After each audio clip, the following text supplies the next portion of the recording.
ਮਾਂ ਮੇਰੀ ਸੁਣ ਲੈ ਗੱਲ, ਮੈਂ ਏਡੀ ਦੂਰੋਂ ਤੈਨੂੰ ਇਹ ਗੱਲ ਕਰਨ ਆਈ ਹੂੰ ਮਾਂ। ਤੂੰ ਫੋਨ ਤੇ ਮਾਂ ਸੁਣਨੀ ਨਹੀਂ ਹੁੰਦੀ। ਠੱਕ ਕਰਕੇ ਬੰਦ ਕਰ ਦੇ। ਨਾਲ ਤੇਰੀ ਨੂੰਹ ਐ ਤੇਰੇ ਰੱਖਦੀ ਹੈ ਰਾਖੀਆਂ ਜਿਵੇਂ ਹਰ ਕੀ ਹੈ। ਹੁਣ ਅੰਦਰ ਗਈ ਮੁੰਡੇ ਨੂੰ ਸਵਾਣ ਡਈ ਹੈ।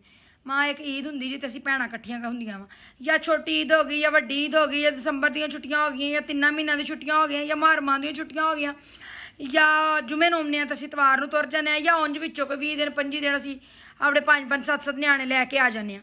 ਤੇ ਫਿਰ ਕੀ ਅਸੀਂ ਇਸ ਘਰ ਦੀਆਂ ਧੀਆਂ ਹੁੰਦੀਆਂ ਵਾ। ਹੁਣ ਮੇਰਾ ਬੰਦਾ ਸ਼ੌਕ ਨਾਲ ਖਾਂਦਾ ਈਦ ਤੇ ਵੱਡੀ ਤੇ ਚਪਲੀ ਕਬਾਬ, ਦੂਜੀ ਦਾ ਖਾਂਦਾ ਸ਼ਾਮੀ ਕਬਾਬ, ਤੀਜੀ ਦਾ ਖਾਂਦਾ ਰਾਨ।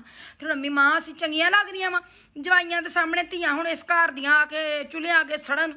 ਤੇ ਆਪਣੀ ਨੂੰਹ ਨੂੰ ਸਮਝਾ ਲਈ ਕਿ 8-10 ਦਿਨ ਕਿਤੇ ਨਾ ਜਾਏਗੀ ਤੇ ਮੌਤ ਨਹੀਂ ਪੈ ਚਲੀ।